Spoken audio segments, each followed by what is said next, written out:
7-yard line. That's a great call. Play fake. Plummer will put it up. Throws over the middle. Poole, touchdown. Quick flag. 3rd down and 5. Levitt swings it to Scadaboo. Scadaboo breaks defenders. Here he goes again. Scadaboo is the running back, and he is immediately met in the backfield, runs through the contact, and then throws a shoulder for good measure.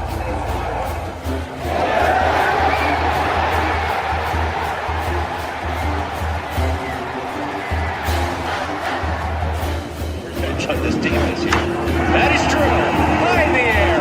Right center field. Brandon Compton. Welcome to 2025. Today.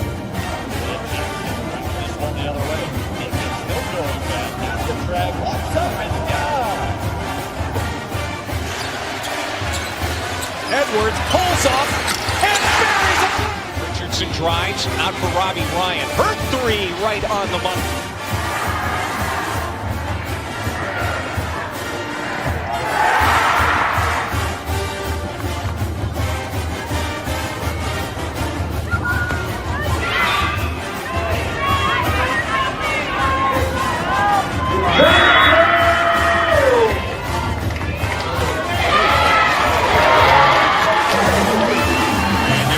Takes his shot for Darby. Flag out. Doesn't matter. Touchdown.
What is up, my Pitchfork Lunch peeps? Welcome into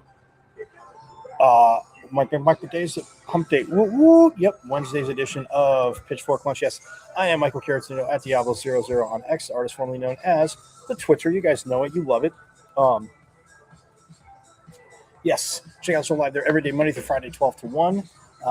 Also, you can go to the wonderful world. I know this is so crazy. You haven't heard this before here on Pitchfork Lunch. You can go to the wonderful world of IG and follow me there at michael.caratinudo.5. It is very, very simple.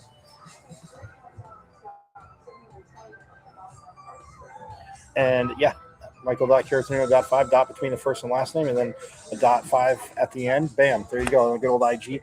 Also, now you can also go to the wonderful world of YouTube, guys. And I know I tell you this every day, but guys, you need to, row over. I know you get that. Row over to YouTube and watch live, but subscribe to the channel because you've missed a plethora of phenomenal con reviews, coaches, players, voices, insiders, alum, phenomenal athletic director who I think after Sunday, I'm going to lock in, Sunday going to lock in the date as there's the celebrity softball game for baseball. I know, celebrity softball game, baseball team hosting that. They did that last year, but yes, we'll be out there Sunday morning because then Sunday afternoon, as you know, we'll be out at back at DFA looking for the 2-game win streak for women's as K-State's in town. Also, my friends,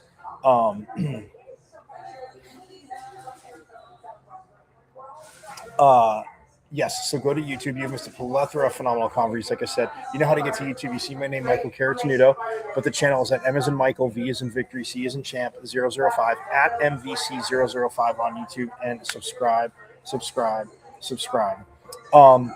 Yes, tonight, guys, huge Territorial Cup matchup. Molly Miller's first, the 17-4 Sun Devils, I know, on a 2-game losing streak.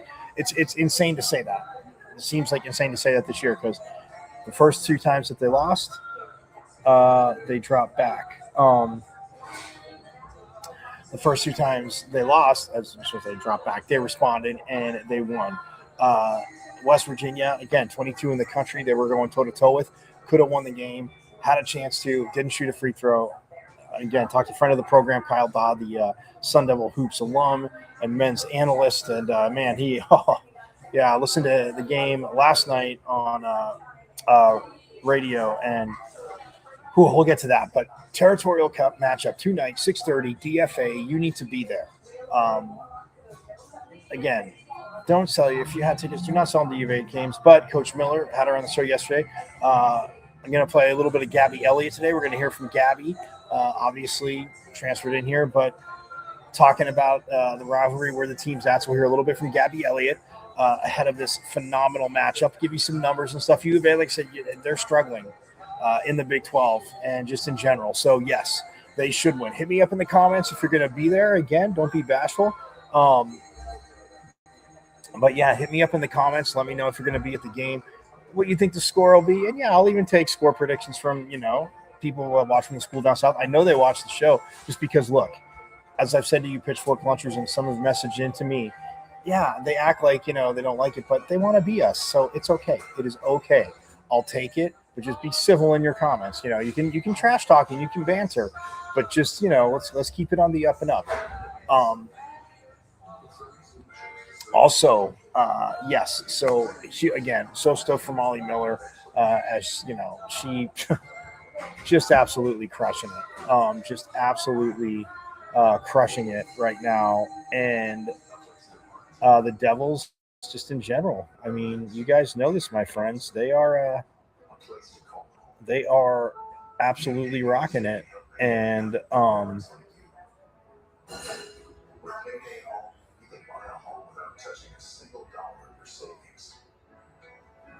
was Coach Famio. Yeah. So, but Molly Miller, like I said, when she hit her last 50 games coach, she was 47-3. I'm going to give you the numbers after Gabby Elliott and stuff like that. Want to get to that. The men's game, guys, no. And those from watching down south, yes, they beat BYU the other night. Like I said yesterday, they had no chance to lose to BYU, especially on a foul call. Oh, before I go, I know you're like, where's the pitchfork? Where's the pitchfork hat, genius? It may have accidentally been taken. And I am saying accidentally, I'm not accusing anybody. It may have accidentally just been grabbed. So I'm hoping to find it today. But you're like, you could have worn a million other hats. We don't like the Cowboys. ASU and Cowboys. But this is my subliminal to Pitchfork Lunchers. Darren Woodson, as I've said on the show a zillion times, I know I talk about it during football season, but Darren Woodson deserves to be in the NFL Hall of Fame. He's a Hall of Fame safety. Yes, he was a Sun Devil and a phenomenal, dominant Sun Devil. Hey, fun trivia question. What was Darren Woodson's number when he was at ASU? Can you Google it? And what was his number with the Cowboys? Because the funny thing is, in this day and age now, as of 5 years ago, 3, 4, 5 years ago, 3, 4, 5 years ago, now they changed it to where they changed it to like college. I mean, NFL guys can wear any number they want. I mean, I don't think you're going to see a quarterback wear a 99 or 72 like Lucas. Oh, God, if you get that reference. But anyway, side note, what number was Darren Woodson at ASU and what number was he with the Cowboys? Hall of Famer. help me with the hashtag. I'm going to put it out on the IG, and I'm also going to put it out. I know people have put it out on the Wonderful World X, or somebody knows on Twitter. Darren Woodson is the finals. Darren Woodson is a Hall of Famer. Look at the safeties that are in. And again, being a nerd watching football, yes, having played, safety, but not obviously to that at the NFL level. But just growing up playing safety, watching it, understanding, like hearing his Hall of Fame coach. So his play, I mean, he just destroyed. Ask the receivers in the NFC East that he destroyed. Like, ask the receivers that he destroyed. And the running backs too, because he could come up. I mean, he was playing linebacker at ASU. How do you know that? But he was a linebacker at ASU, had no problem being in the boxes, crushing people. But look what he meant to the Cowboys defense. And Jimmy Johnson interviewed him, played it on the old show, the Pac-12 preview show.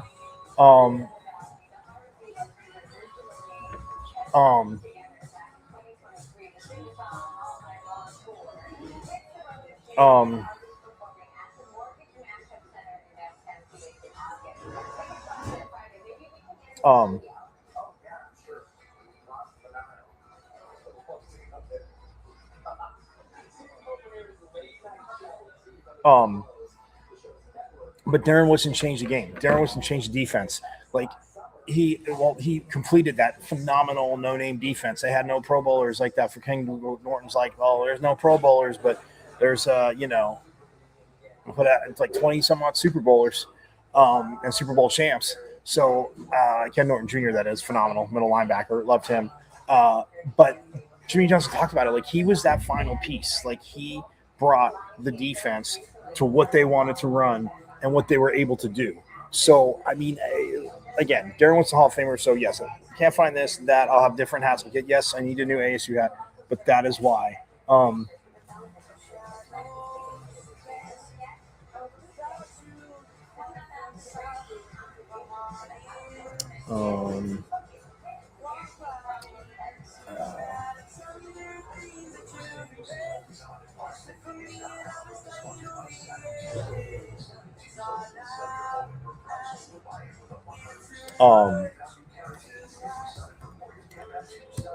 So yes, anyway, different hat, but this is for hashtag Darren Woodson is a Hall of Famer.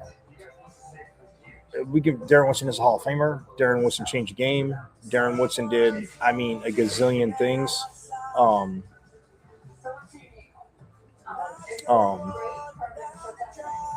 Yeah, Darren Woodson did a zillion things.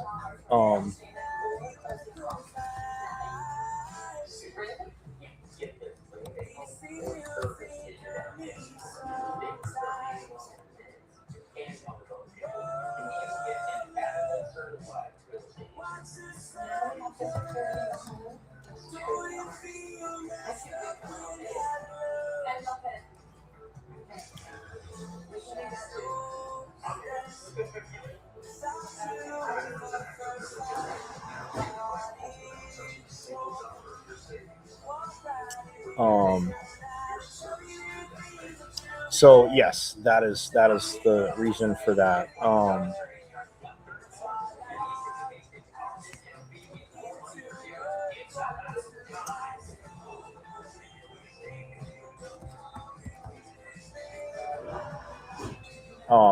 So yes, but anyway, the men's game is so tough last night.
So yes, the men's game absolutely tough last night.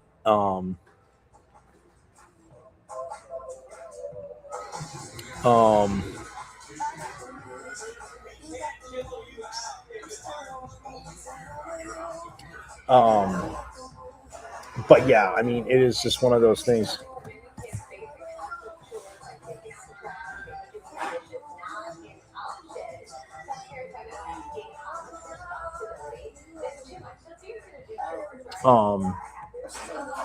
But yes, that's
so yeah, sorry, just working on this, but yeah.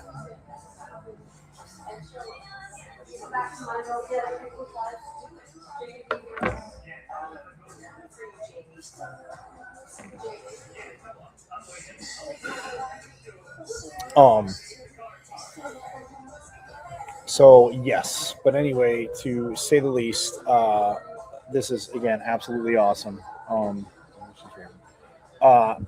That he should be in the Hall of Fame. So anyway,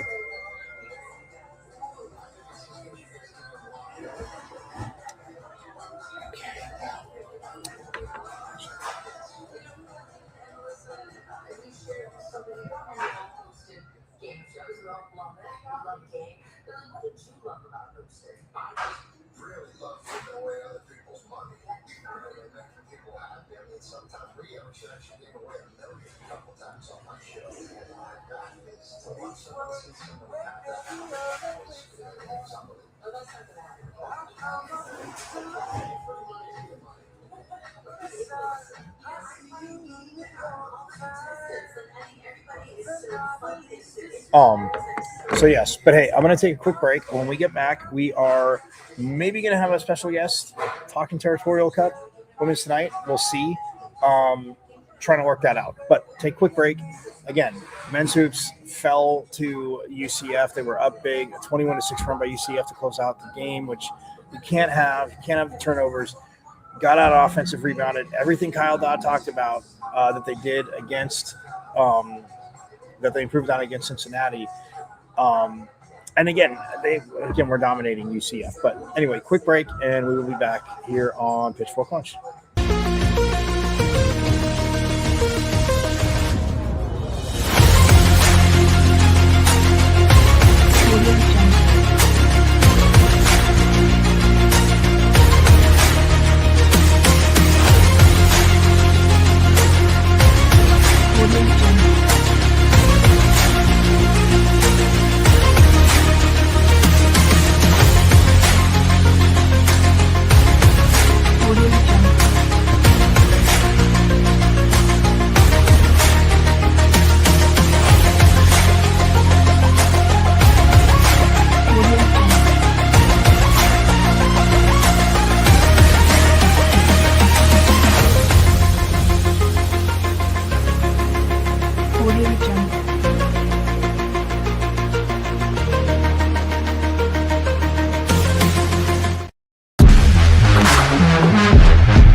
All right, so we are back here on Pitchfork Lunch and efforting our awesome guest who is looking to jump on here, who knows a teeny bit, just a teeny bit, about this phenomenal rivalry. Um, yeah, yeah, just a wee bit, as one might think, but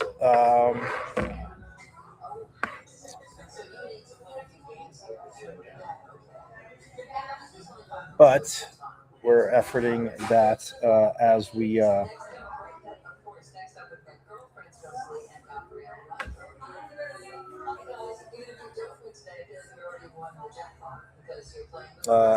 effort. So maybe let's see if I, even if I picture, that's okay. But let's see.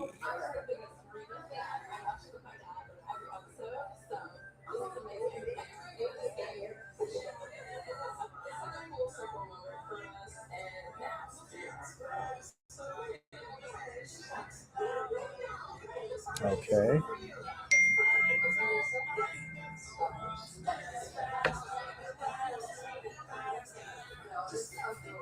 Oh, okay.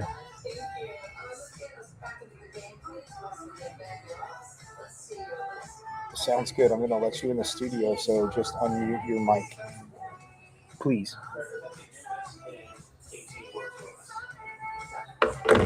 Oh.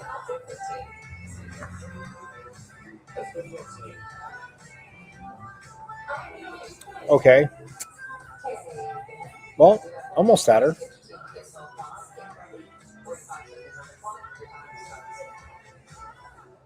Yeah.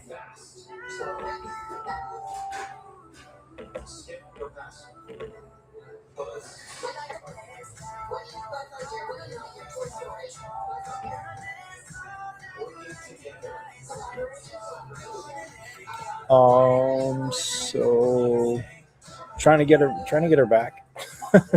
I know. Live show. It happens sometimes. Um,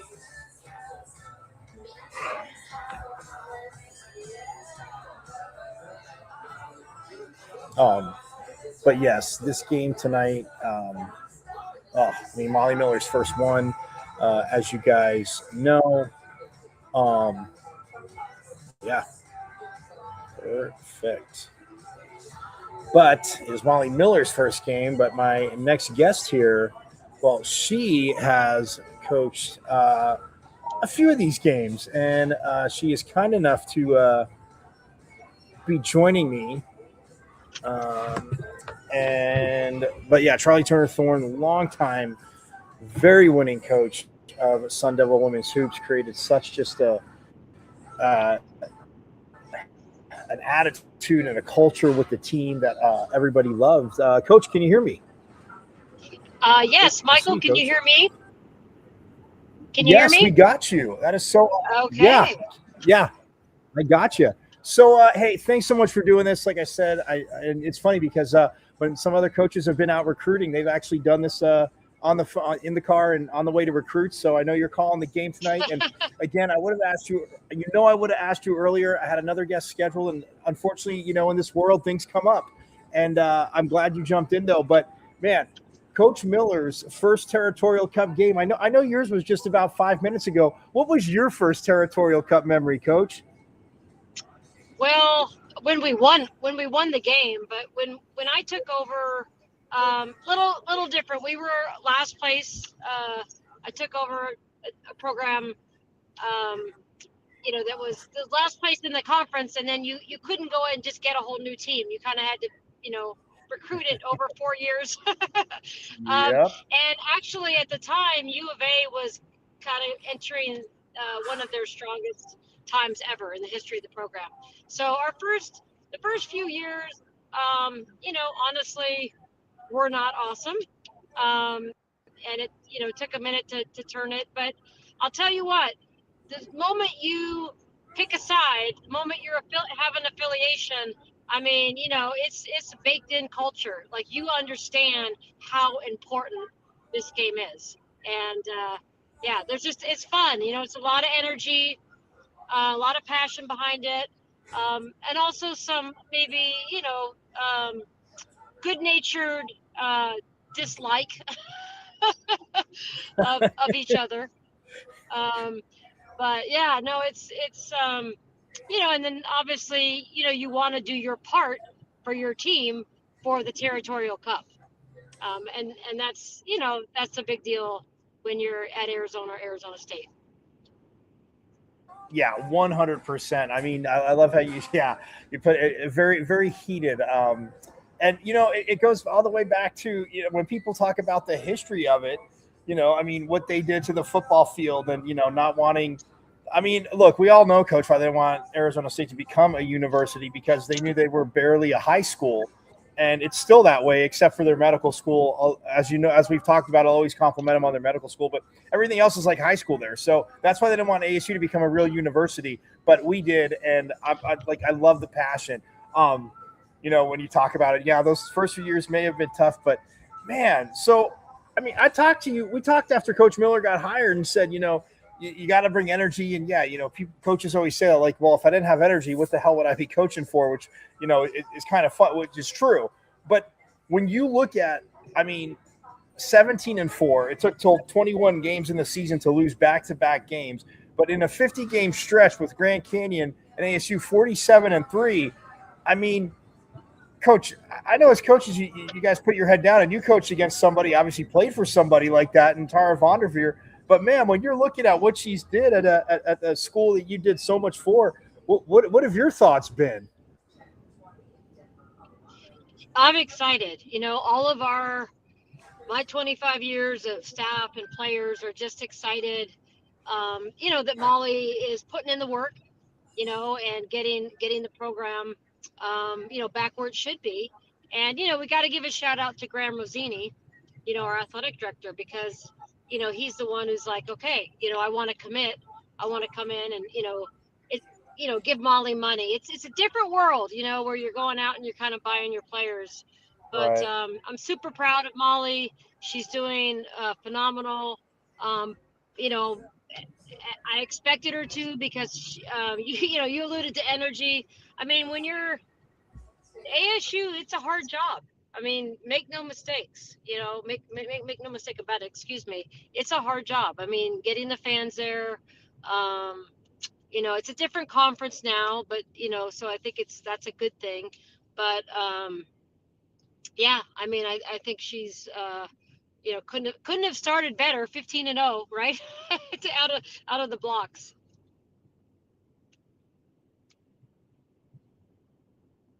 Okay, we're done. And I know you and I have talked about it before. I mean, she did something too that, like, I mean, and Tommy Lloyd, like what he did when he first took the job at that school down south. I mean, he was 44-6 or 46-4 in his first 50 games there. And again, I mean, this is pre-portal-ish. I mean, it was close, but pre-portal-ish. I mean, that's just insane. But yeah, for her to go 15-0 and like match that, let me ask you this, because you said, I mean, different conference, and I mean, obviously the Pac-12, and we always talked, and coaches from every conference will pound the table and say their conference, but I mean, when it came to women's hoops, I mean, top to bottom every year, it was just like, man, that is a gauntlet. It is a complete insane gauntlet. But just your thoughts of now that they're in the Big 12, what you've seen. And obviously you're calling the game tonight too. I probably should have led with that and not buried the lead. I'm just excited that I got you on the show again. So, but no, I mean, just all good. What's your thought about being? I mean, seeing the Big 12. Yeah, it is tough competition, but to me, some of it. I mean, and Coach Miller has it any given night, and it does seem tough, but it just at times it doesn't give me that same Pac-12 feel that you guys went through. What say you, Coach? Well, I mean, yeah, of course, the Pac-12 was arguably, one or two in the country in power conferences. The Big 12 is not there. The Big 10 and the SEC are by far not even close, the two best women's basketball conferences. But the Big 12 is good, and it's a young conference. I mean, they kind of added, they added the 4 Pac-12 schools. They added some mid-majors. They built it up. They had some core schools stay. But it's pretty individual these days. It's not even so much conference driven. It's like who wants to commit the money? Who's going to commit the money so you can buy the players to have a top team? And ASU is doing that, so it's fantastic. Yeah, no, I mean, it's like I said, we talked about it. I mean, it's changing. The transfer portal was always something I told you I was for, because if, like we talked about, if you as a coach busted your butt and you did a good job, like you said, maybe at a Division I AA school, a mid-major, and you're winning and you built that program, like, of course, like, you should take that job and move on. But the players should have just been able not to transfer, like I told you before with the coach. NCAA is like, you know what? Yes, you should have picked the school, but everybody knows, Charlie, everybody knows I'm coming to play for you if you recruited me. Like, the school's got to fit, but your was fitting the most. So, I mean, the players should have just been able to transfer, back then if they wanted to, just not where that coach was going. That could have been the only stipulation. It would have been fair enough because other kids that were already on scholarship at that school. But, like, and saying that, like, I mean, the landscape has changed. What do you think is the biggest challenge? I don't think I've never asked you this one. What's the biggest challenge now in recruiting for that? Well, I mean, truly, kind of what I just said, Michael. It's having the money. I mean, sorry. Okay, hold on, Coach, hold on. I should rephrase. I meant, like, when you're recruiting a freshman, like an incoming freshman, because if it's just about the, like, obviously they love the game. So let me rephrase that. Okay. Yeah. Let me start over too, because it's not just the money. I mean, I think Molly is going to have wild success because I think she's going to build great culture. Yep. And be a transformative coach that's going to take care of her players, and she's going to be able to pay them. Where I feel like, there might be a lot of situations out there right now that are more just, I'll give you this if you come play for us. Very transactional, but I think at the end of the day, hope, the kind of players that Molly's going to want to coach, and I don't want to speak for her, but I feel like I have a good enough sense about this that, she wants, hardworking, high character kids that also are super talented. And those types of kids, I mean, they care about culture, and let's face it, culture wins. So we saw Indiana, win the football game. So yeah. So I do think, that Molly and her, she's a great game coach. She has a phenomenal staff that can develop players, get them to the pro level. And then, ASU is a great place, very, great institution, lots of opportunities. So I think they have a lot, to offer, the best players in the country. I mean, we did when I was there. So I think it's going to go really well, Michael. And it already has, really. Absolutely. And ever since the press conference, I could just see your excitement.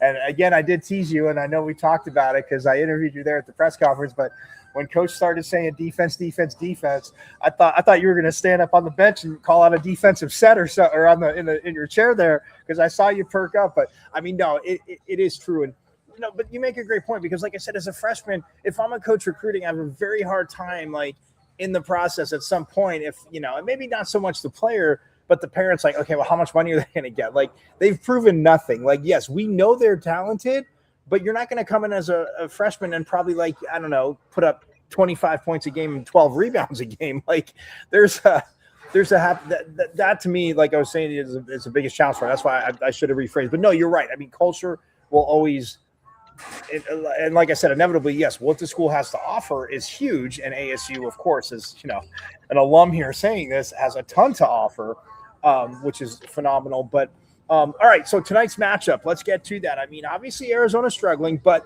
like you always taught me, even if they were struggling or you were struggling, the second that ugly uniform steps on court in Tempe, it's a whole different mindset. But what can we expect to see in your homework for tonight's game? What can the fans expect to see? Yes. You know what? Yes. Records go out the window in a rivalry game, and we all know it. So I think it's going to be. I mean, both these teams. ASU's coming off 2 losses. U of A's coming off 4 losses in a row. Very hungry for a win. Both teams play pressure defense. Both teams really play aggressively, turn them over. I mean, I don't expect it to be a real high-scoring game, to be honest. I think it's going to be, just a real defensive battle. On paper, ASU is better right now, but statistically, there's a lot of evenness actually if you really do a deep dive. So I think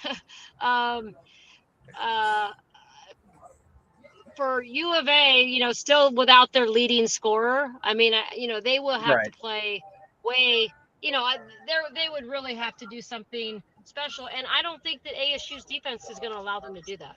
I mean, they just don't allow you to be your best offensively. So I don't, I know they bet on women's games all the time now, and there's all these lines and stuff, and I don't know what they are, but I think advantage ASU. But again, to your point, Michael, it's a rivalry game. So anything and everything happens. You got to show up. You got to be tough. You got to play for 40 minutes. But I think it's going to be a fun one. I think we're going to have a great crowd. I think there might still be some seats left. So if people are listening and want to come out to the game, I think they can still come. Well, so check this out. Look at you. See, look at that. I can tell you're a broadcaster. And by the way, side note, Coach, I finally, as you know, it's been a tumultuous, frustrating thing losing my demo stuff. It popped up in the middle of the air and on my Google Drive. So hopefully, sometime soon, I can be sitting next to you, looking smart because I'm sitting next to you, calling a hoops game. But Coach Miller was saying, I love that. Oh, too kind. Coach Miller was saying though that they already had the most tickets ever claimed for a women's U of A hoops matchup. Oh, Coach. Yeah, that's awesome. Yeah, I had not heard that. Yeah, so it was the most claimed, and I looked and I after Coach Miller said that because she's like Lisa Young had told her that, and I said, I'm like, I don't know, man. Charlie there was some pretty we had some big crowds, so we'll see. But hopefully they're not U of A people claiming the tickets because they're actually 7th in the nation in attendance. U of A. I know. I was about to say that to you. I was doing my homework last night, and I was like, wow. And I looked at their attendance. I was like, but I mean, when I've gone down there for games that obviously you played when you were coaching, and even the last few years, like going down there, like that place. I mean, it was loud. I was like, oh. Let me ask you one quick question about because I know again you're doing your prep and is this general, but man, the men's team last night had a good lead. They're looking good, and then unfortunately UCF goes on a 21-6 run.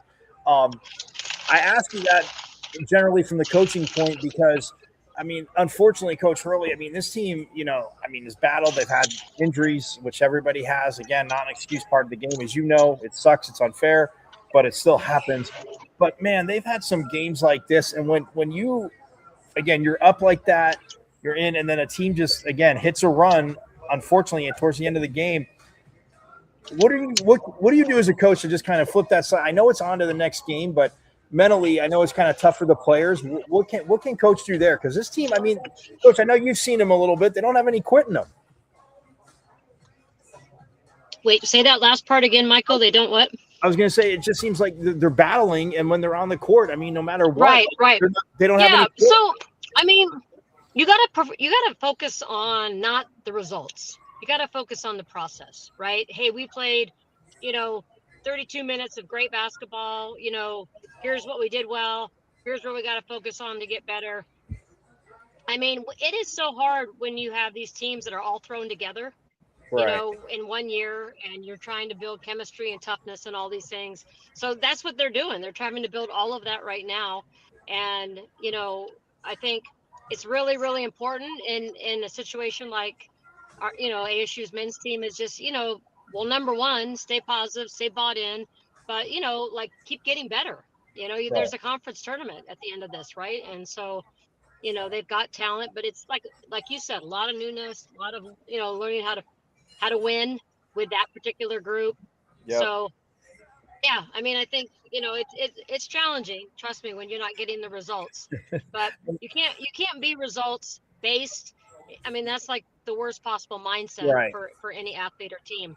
Hey, Michael, 100%. I'm gonna have to jump off. I got to get in the shoot around. Hey, no worries. I was just gonna say to you, I'll leave it on this. A, thank you so much, but B, we'll talk about it tonight too. You have time to think about it because you say that I thought it was physically impossible how the women did not shoot a free throw at West Virginia last week. That's physically impossible. Kyle Dodd said it too. So anyway, have a great call. I will see you at the game. And again, thank you so much for doing this. Hopefully we shoot some tonight. You bet, Michael. Take Absolutely. care. Go Thanks, Devils. Coach.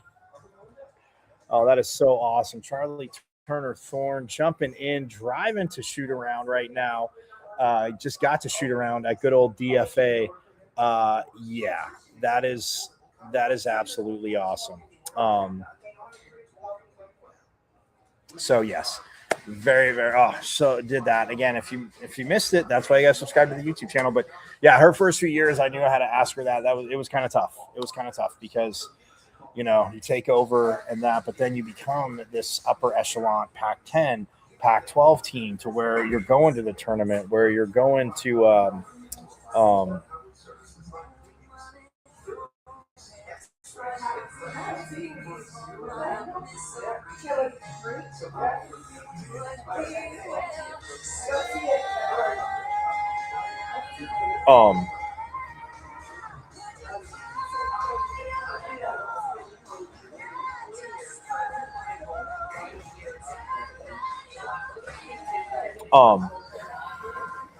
but yeah, I mean, it's just, again, it is rivalry, it is passion, and yes, she did break it there. So that part, yes, their leading scorer for the Cats is out.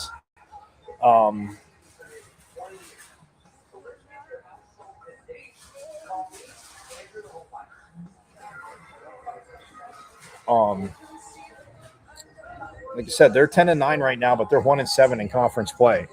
So they were 9-2 for conference play, and they are 1-7 in the Big 12. Again, and I'm not saying it's not good, but I'm not being the curmudgeon, old school Pac-12 first, Pac-10, Pac-12. But guys, if you watch Women's Hoops Union, you saw what was there, like what Tara Vonderveer did at Stanford, what just in general UCLA was doing, USC, obviously. I mean, the women of Troy. I mean, going back to them with like Cheryl Miller. And that phenomenal team.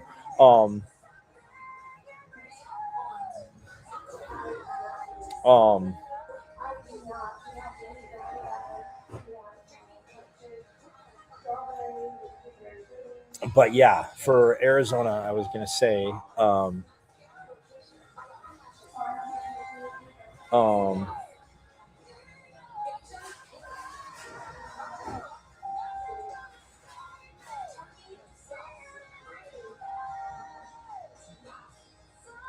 so it looks like, yeah, Michaela Purdue, who's leading the team, looks like 17.1 points per game, will be out tonight. So that puts Nolani Cornfield? I want to make sure. Yeah, Nolani Cornfield, the 5'6" guard from New York. Averaging 13.1 points per game.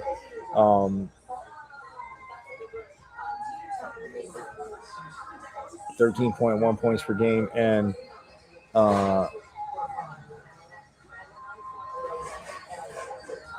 averaging 6.5 assists a game, it looks like. Oh, no. Sorry, 130.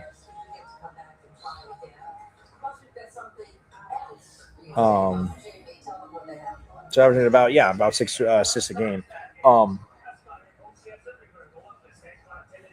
So again, she's going to have to pick it up. And then Tanquil Welch,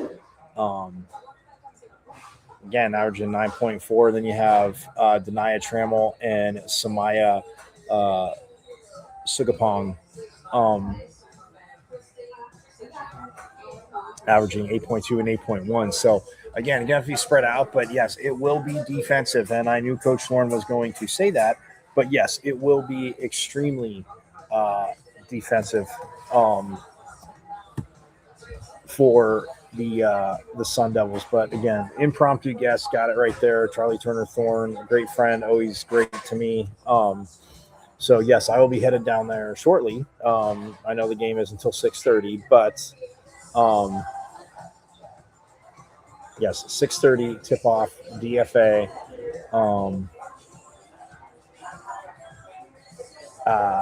And it's on ESPN Plus. It's the gold out tonight. So remember, fans, wear your gold. But like Coach said, I mean, there still might be some tickets left. Most claim there's still some tickets left, guys. 6:30 start. We want that. We don't want to hear the horrible, horrible chant for their school, guys. It is like vomit in my ears when I hear it, and I like want to vomit that it's coming out. So let's rock it. Like I said with Kyle, let's be loud, cheer, keep cheering. Yes, I mean a 17-4 team, guys. Who's 17-4, and then 4-4 in conference play, but 11-0 at home. You don't lose on the home court. Molly Miller, again,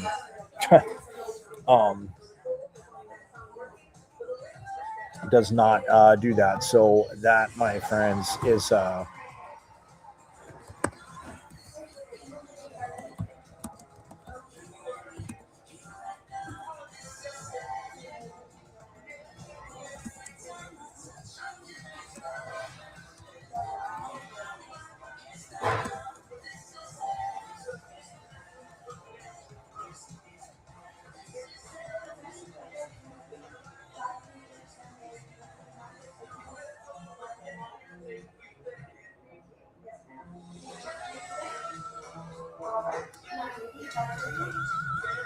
so okay. Molly Miller went 32-3 last year. Real quick, guys, this is what I'm going to say to you: 32-3, right? 32-3, which is insane. The Devils, so she is now 32. That's 49-7 in her last 56. 49-7 in 56 games, guys.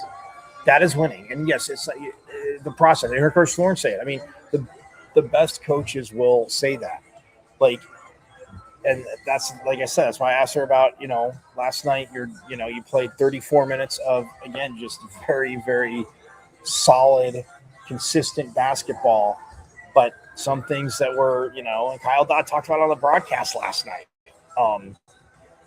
Some things that were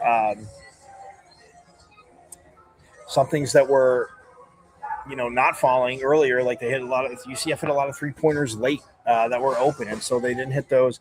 But yeah, they hit a few, and I mean it's 70-58 with under 6 to go, around 6 to go, and 21-6. I mean, if you score 10 points, you win the game. I mean, in that time, and that's not. Again, it's very, very, very frustrating from that standpoint. But like she said, the process, keep doing it. You have that team from down south coming up here after you punched back and forth with them. You stood in the middle of the ring. It was the heavyweight fight. And you punch them and they, score, they keep it close. You had a lead. Granted, it was a 1-point lead and a half, but still you led at halftime. You stayed around all second half. We watched the game. I showed you guys extended highlights. It was just, do I think, and again, Masama Jot needs the ball more, and you can't turn it over late. Look, you know me. It's not all I'm a homer, and it's not all rainbows and unicorns, but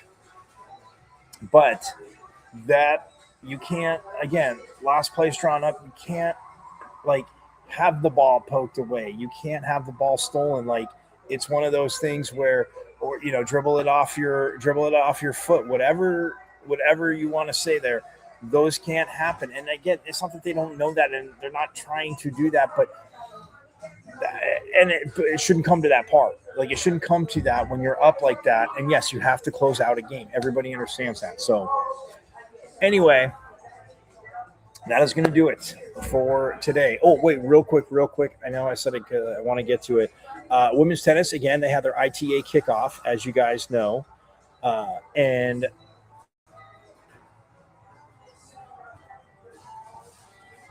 their ITA kickoff weekend, they played TCU, which they won 4-2 over a fellow Big 12 foe, Forks Up. But then they did kick. Then they had a play after that win. They faced Texas A&M, who had won on Monday. Yesterday, they Texas A&M beat them 4-0.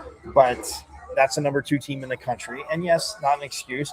I have to go back. I did check out some of the TCU highlights, and they look good. So full disclosure, I will get to the A&M highlights. This is getting ready for the women's hoops game.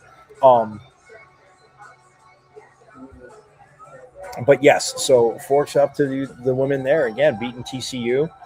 Now you know what it's going to take to beat A&M. Should you see them down the road. Up next for women's tennis, USD. USD, and that is Saturday, February 7th at 1 p.m. at the Whiteman Tennis Center. So right there on campus, right next to Mullet Arena, parking garage, across the parking lot from Desert Financial. So yes, February 7th, Saturday, 1 p.m. I want to get on out there for that, kids. And then February 15th, they're at Pepperdine. And then February 20th, they take the red and blue event. They're at the red and blue event, which is that school down south, and that's at the Robeson Tennis Center. So they will be down in Tucson for that, but 20th to 21st. But again, got some things coming up for head coach Rakia Jackson, who again took over last year for Coach Sheila McInerney. Again, 40 years coaching, and she again just an absolute gem. Went to the tournament, and well, the Devils kept that up last year. Coach Jackson doing it. So. In 9 days, 23 hours, 53 minutes, and 30 seconds. So we're playing USD, just so you know. So, yeah, I wanted to get this shout out to women's tennis there. Tomorrow, should be out of swimming. Got to confirm just final confirmation later today. But get on out to Desert Financial tonight, guys, as, again, it was awesome. I know we didn't hear from Gabby Elliott, but we heard from Charlie Turner Thorne. So pretty awesome, guys. Pretty awesome. Coach Thorne driving, jumps in, helps me out. People have schedules again; it changes, but we'll bring everything full circle. So, but yes, Roe, we've seen Molly Miller again. Forks up to what they've done. Forks up to Coach Thorne, of course, for joining me.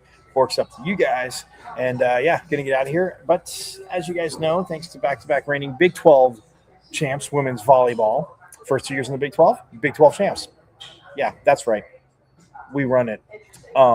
But it is hashtag our state, team down south. That is definitely for you to know tonight and every other Territorial Cup matchup, but every other day too. It is hashtag our state. So just remember that. And you guys know at 6:30 tonight, I will be out there. Hit me up at Diablo00 on X, also known as Twitter. My IG, Michael.Caratino.5. Don't forget the YouTube channel. Go to YouTube. It's at M as in Michael, V as in Victory, C as in Champ 005 at MVC005 on YouTube, and subscribe away. So, hey, glad you could jump in. Forks up again to Coach Thorne for saving the guest appearance. And I will see you tomorrow. Same bad time, same bad channel. And you guys know it. As always, go Devils. But as always, Forks up. I went to Arizona State. Right. I'm a Sun Devil, man. 27-yard line. That's a great call. Play fake. Funnel will put it up. Throws over the middle. Pool touchdown. Quick flag. 3rd down and 5. 11 swings it to Scatterboom. Scatterboom breaks defenders. Here he goes again. Another. Scatterboom is the running back, and he is immediately met in the backfield, runs through the contact, and then throws a shoulder for good measure.